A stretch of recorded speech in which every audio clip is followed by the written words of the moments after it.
वर्गमूल 3 विधियों से निकाला जा सकता है। उत्तरोत्तर घटाकर विधि, अभाज्य गुणनखंड विधि और भाग विधि। सबसे पहले मैं आपको बताती हूँ उत्तरोत्तर घटाकर विधि से कैसे वर्गमूल निकाला जाता है। जैसे 64 है, 64 को आपने कैसे वर्गमूल निकालना है, तो आप क्या करेंगे, विषम संख्याएं 1, 3, 5, 7, 9 इस तरह आप बार बार इनमें से घटाते जाइए। तो सबसे पहले मैंने 1 घटाया, 63 आ गया। 63 में से फिर 3 घटाया, 60 आ गया। 60 में से 5 घटाया, 55 आ गया। 55 में से 7 घटाया, 5 घटा 2 48 आ गया। 48 में से 9 घटाया, कितना आएगा, 9 और 3 39 आ गया। फिर इसके बाद कितना घटाएंगे, 11। 39 में से फिर 11 घटा दो तो कितना आ जाएगा, 28। 28 में से 13 घटा दो, इसके बाद 11 के बाद 13 आता है, 13 घटाओगे आएगा 15, और फिर 13 घटाओगे फिर घटाओगे 15, फिर अब 15 आ गया, और 15 में से 15 घटाओगे आ गया 0। तो इस तरह बच्चों आपने उत्तरोत्तर घटाना है। क्या घटाना है, 64 का हमें वर्गमूल निकालना है, तो आपने विषम संख्याओं को घटाना है। पहले 1, फिर 3, फिर 5, फिर 7, फिर 9, फिर 11, फिर 13, फिर 15, फिर आगे तो 17, फिर 19, 21 इस तरह। तो अब ये कितनी बार घटाया गया, 1, 2, 1, 2, 3, 4, 5, 6, 7 और कितनी बार घटाया गया, ये 8 बार। तो 64 का वर्गमूल क्या होता है, 8 होता है। तो इस तरह बच्चों आपने उत्तरोत्तर विधि द्वारा घटा करके जो है ये आपने निकालना है।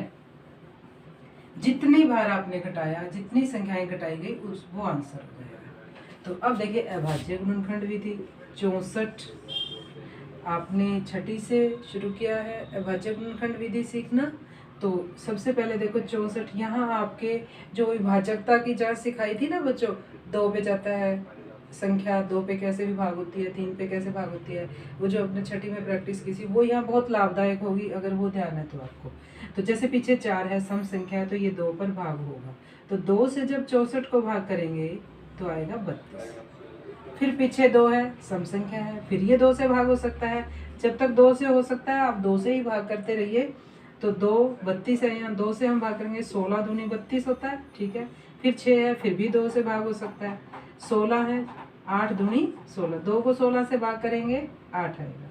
8 फिर 2 से भाग हो सकता है, 2 से भाग किया तो 4 आ जाएगा। 4 को फिर 2 से भाग करेंगे तो 2 आ जाएगा।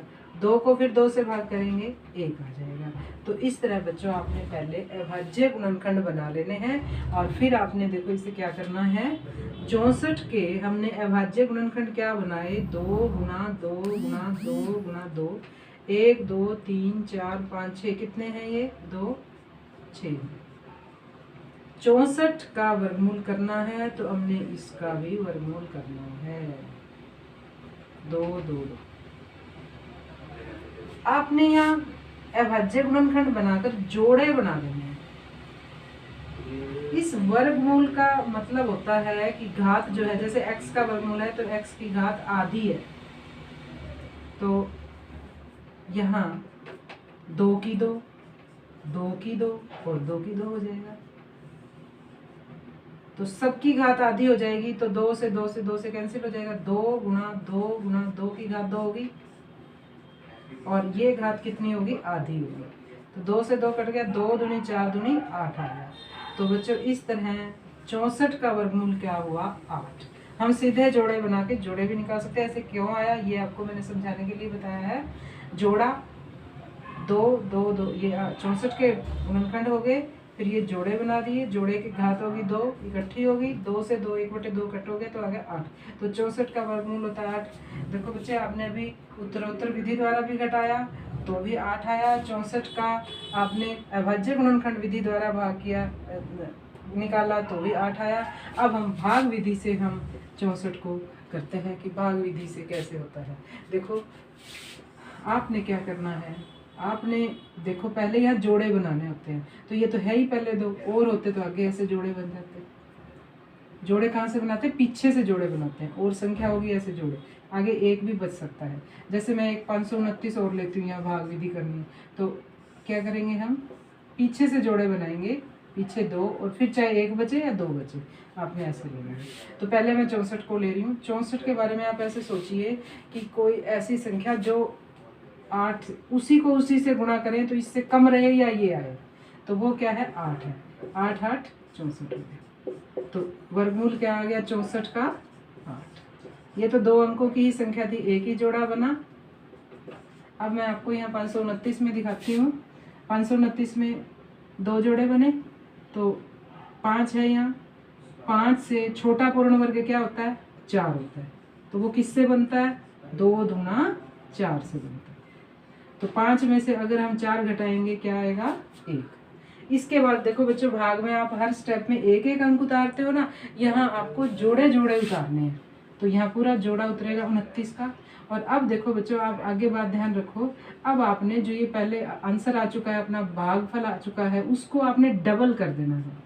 2 का दुगुना कितना हो गया, 4। यहाँ 3 है तो 6 हो जाएगा, 8 है तो 16 हो जाएगा, ठीक है। अब यहाँ 4 है, अब इसको किससे, अब आपने यहाँ कोई अंक जो लेना है वो यहाँ लेना है। अगर आप 2 लेते हो तो 2 दूनी 4, 4 दूनी 8, 84 आया, बहुत कम है। तो 3 पे देखते हैं, पीछे 9 है तो वैसे ही पता चल रहा है कि 3 पर जाएगा। 3 को 3 से गुणा करेंगे, 3 तिया 9, 4 तिये 12, बन गया 129। तो यानी कि अब ये कितने पर जाएगा, 3 पर जाएगा। तो कितने पर गया, 29, 129 आ गया। ये आपने सब कार्य रफ में करके देखना है। और ये घटाया तो ये घट गया, 0 आ गया। तो हमारा 529 का वर्गमूल कितना होता है, 23 होता है। इस तरह हम भाग विधि से जो है वर्गमूल निकाल सकते हैं। ये है भाग विधि, ये है अभाज्य गुणनखंड विधि, और ये है उत्तरोत्तर घटाने वाली विधि। तीनों विधियां हमें सीखनी है और हमने छठे चैप्टर में इन्हीं चीज़ों का अभ्यास करना है।